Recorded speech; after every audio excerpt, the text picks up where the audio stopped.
नमस्कार महाराष्ट्र, मी निकिता पाटील आणि आपण पाहताय TV9 मराठी। सकाळचे 9 वाजता आहेत, अर्थातच नेहमीप्रमाणे वेळ झालेली आहे। न्यूज टॉप 9 ची सुरुवात करणार आहोत 9 राजकीय बातम्यांनी।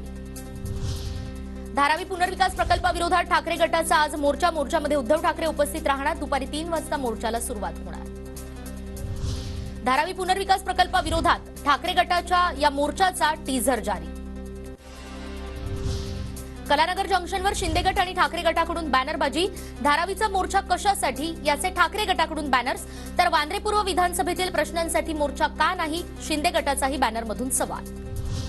टीडीआर लॉबीच्या भल्यासाठी सुपारी घेऊन मोर्चा, मात्र कितीही मोर्चे काढले तरी धारावीकरांना पक्क घर देणारच, देवेंद्र फडणवीस यांची ठाकरे गटाच्या मोर्चावर टीका।